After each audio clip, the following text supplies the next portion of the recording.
वहाँ ये मत सोचो दिहाड़ी लगानी है, ये सोचो भी तुम ग्रोसरी स्टोर के ऑनर कैसे बन सकते हो। सो कनाडा के अंदर बहुत से ऐसे सक्सेसफुल इंडियन बिजनेसेस हैं जिन्हें देख के एक इमिग्रेंट के दिमाग में ये सवाल जरूर आता है कि इनके ऑनर की क्या स्टोरी रही होगी, क्या वो भी हमारी तरह एज एन इमिग्रेंट कनाडा आए थे, क्या उन्होंने भी जीरो से स्टार्ट किया था। तो गाइस आज हमें मौका मिला है इंडियन स्वीट मास्टर के फाउंडर एंड ऑनर से मीटिंग करने का। तो चलिए उनसे सारे सवाल पूछते हैं कि किस तरीके से उन्होंने स्टार्टिंग करी, पूरे बिजनेस के बारे में बात तो करेंगे एंड शायद हमें भी बहुत कुछ इस वीडियो से सीखने को मिलेगा। So without wasting any more time let's start this video. तो अभी फाइनली अपनों को मौका मिल चुका है मिले गाइस जसदीप चावला जी से। हेलो जी। ऑडियंस भी वेट कर रही थी कि अपने एक सक्सेसफुल पर्सन को लेके आए अपने चैनल पे जो अपना एक्सपीरियंस शेयर कर सके। तो आप थोड़ा सा इनिशियल आपकी स्टोरी स्टार्ट करके बताएं कि कैसे ये सारी चीजों की शुरुआत हुई। शुरुआत ऐसी हुई, मैं 2009 में यहाँ पे रहा, फिर मैंने वेयर हाउस में जॉब की, वेयर हाउस के बाद मैंने ग्रोसरी स्टोर में काम किया। भगवान ने बड़ा साथ दिया बाबू, क्योंकि जब मैं पंजाबी बाजार में काम करता था, इंडियन पंजाबी बाजार में ग्रोसरी स्टोर में, तो वहाँ भी एक शेफ था, उससे मेरी दोस्ती पड़ी हुई। दोस्ती हुई तो हम सोचने लगे भी हम भी अपना एक रेस्टोरेंट कभी ना कभी खोलेंगे। फिर वहाँ से उसने काम छोड़ दिया, मैं वहाँ से निकल गया, फिर मैं ट्रक पे गया, ट्रक में वो झील लगा। फिर मैं साथ साथ फ्रेंचाइज ढूंढ रहा था, किसी ने कोई फ्रेंचाइज मिल जाए। तो मैं बात करने के किसके लिए गया, तो वहाँ पे वही लड़का था मेरा फ्रेंड। तो उसने बोला कि मैंने रेस्टोरेंट बाय कर लिया। मैं कहा तू कह रहा था हम इकट्ठे करेंगे, तूने अकेला कर लिया। और ये इंडियन स्वीट मास्टर अभी तो बड़ा हो गया, पहले एक यूनिट में था। तो मैं देखने आया उसको मिलने के लिए, तो उसने बोला इतना चल नहीं रहा था। फिर मैंने ले तो लिया, लेकिन मैं छोड़ने लगा हूँ, तूने लेना तो ले ले। मैं बोला पार्टनरशिप कर लेते हैं। मेरे को समय कुकिंग नहीं आती थी, लेकिन फिर जिंदगी ने टर्न लिया। जिस दिन हमने पाठ पूजा रखी थी उसी टाइम फोन आया इंडिया से, उसके साले की डेथ हुई। वो कहता मेरे को तो इंडिया जाना पड़ेगा। मैं कहा मत यार। आप मतलब अकेले रह गए उस टाइम? हाँ, लेकिन वो नहीं माना, उसने जाने का। फिर उसने कहा भी जब हम रेस्टोरेंट वापस कर देते हैं या अपने नाम पे करा ले। तो मैंने अपने नाम पे रेस्टोरेंट करवा लिया। मेरे घर में लड़ाई झगड़ा हुआ भी तूने तो काम तो आता नहीं है, तू सारे पैसे खराब कर दिए। तो मैंने कहा इट्स ओके, मैं करूंगा काम है। तो मैंने सोचा भी काम तो सीखना पड़ेगा, बिना काम सीखे तो मुश्किल है। कुकिंग को एंजॉय बहुत किया, सीखा बहुत भी। अब जितनी भी हमारे रेस्टोरेंट में सारी की सारी रेसिपीज मेरी अपनी है, आपकी खुद की। तो चलो अब आगे बढ़ते हैं। जैसे आप रेस्टोरेंट के अंदर आओगे आपको खुद को दिखेगा कि स्ट्रीट फूड का अलग सेक्शन है। मतलब कैसे आपने सोचा कि इस कंसेप्ट के बारे में एक छत के नीचे आपको ये सारी सर्विसेज देनी है? मेरे को अच्छा लगता था कि स्ट्रीट फूड हम इंडिया में खा रहे हैं, लोगों ने बाहर छोटे छोटे स्टॉल लगा के रखे हैं, लेकिन मैंने उसको इन बिल्ड बनाया। जैसे सर्दियाँ आती हैं, कुछ आती है भी बाहर भी, जैसे हम इंडिया में खाते थे लाइव चीजें, तो मेरा मन था भी वही चीजें हम यहाँ पे पेश करें। शौक शौक से सारी चीजें हुई है। फिर हमने रेडी लगा रखी वहाँ पे टिक्कियाँ के लिए, गोलगप्पे लोग बैठ के खाते थे, लेकिन अब चाहते हैं जैसे इंडिया में खड़े होकर खाते हैं, हम वैसे सर्विस शुरू करें, टिक्की वहाँ पे शुरू करें। फिर मैंने माहौल वहाँ पे शेड वगैरह लगाया भी, इनको वहाँ पे बैठ के लगे भी हम स्ट्रीट फूड खा रहे हैं। और इंडियन स्ट्रीट मास्टर में अलग से उसकी जो लोग कनाडा में उन्हें तो पता होगा सर्दियों के अंदर -20 तक टेम्परेचर चला जाता है, तो आप बाहर नहीं स्ट्रीट फूड सर्व कर सकते। सर नया कंसेप्ट लाए, आपको रेस्टोरेंट के अंदर ही आके इस तरीके की वाइब लगेगी कि आप स्ट्रीट पर ही हो। आप आके बढ़िया यहाँ पे अपने फ्रेंड्स के साथ आओ, फैमिली के साथ आओ और बढ़िया चाट का स्नैक्स का मजा लेके जा सकते हो। और साथ में ही अपना डाइनिंग एरिया भी है,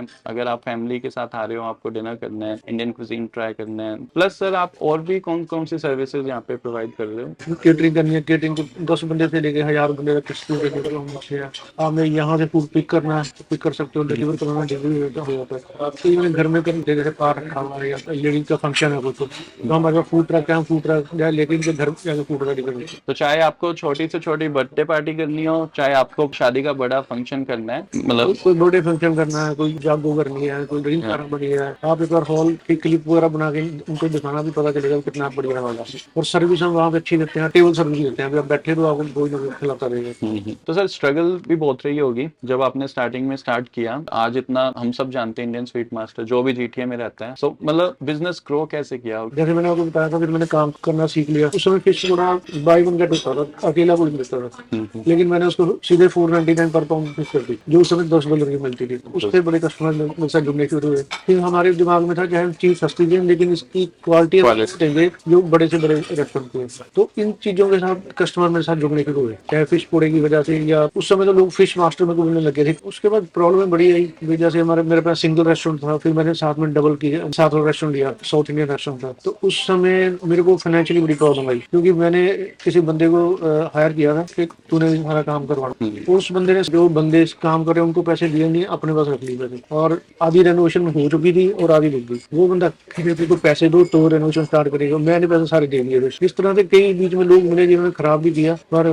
धीरे धीरे भगवान ने रास्ता दिखाता रहा। बहुत बार आपको ऐसे भी लोग मिले होंगे जिन्होंने बहुत नेगेटिवली आपके बिजनेस को अफेक्ट किया होगा। ओवर ट्रस्ट नहीं से करना चाहिए मेरे हिसाब से। अब मैंने उस पर ओवर ट्रस्ट किया, अभी तू सारा कुछ कर लेगा, वो कहता हाँ मैं करूंगा। ट्रस्ट करो लेकिन अपनी आंखें उसके ऊपर रखो, है ना। और बाकी जो बिजनेस के बारे में मैं ये सोच रहा हूँ कि हम जितनी मर्जी एडवर्टाइजमेंट कर लें, कुछ भी कर लें, मेन चीज है फूड हमारा कैसा है, कि फूड पे मेन फोकस हो, क्वालिटी अच्छी हो। बाकी चीजें सोशल मीडिया है, सब चीजें सब करनी चाहिए, लेकिन मेन प्रोडक्ट हमारा फूड है। बस वही कोर वैल्यूज अपनी साथ में लेके चलो, जिस आइडिया के साथ हमने स्टार्ट किया था कि हमने सबसे बेस्ट फूड देना है। सो देखो, स्ट्रगल वगैरह लाइफ के अंदर चलती रहती है। तो सर, एक टाइम ऐसा भी आया होगा जिस टाइम आपको लगा होगा कि यस, मेरे इतने सालों की मेहनत आज रंग लेके आ चुकी है। अब वैसे पर्टिकुलर कुछ नहीं है, लेकिन जैसे टिफिन लेने होते हैं, डाइनिंग करने होते हैं, स्ट्रीट फूड होता है, जब सभी जगह बिजी होती है तो अच्छा लगता है कि हम लोगों को हम पे ट्रस्ट है, तो यही चीज मुझे मेरे को अच्छी लगती है। एंड एक चीज मेरे को और सुनने को सर मिली थी गुरुद्वारे से रिलेटेड भी, कि आप वहाँ पे लंगर सेवा भी कर रहे हो। तो वो ऐसा था कि मैं जैसे गुरुद्वारे हर रोज मत्था टेकने जाता था। यहाँ पे नानक साहब गुरुद्वारे में ये लोग गुरुद्वारे में लंगर नहीं बनाते थे, सिर्फ वीकेंड में बनाते हैं। तो वहाँ पे स्टोन वगैरह काफी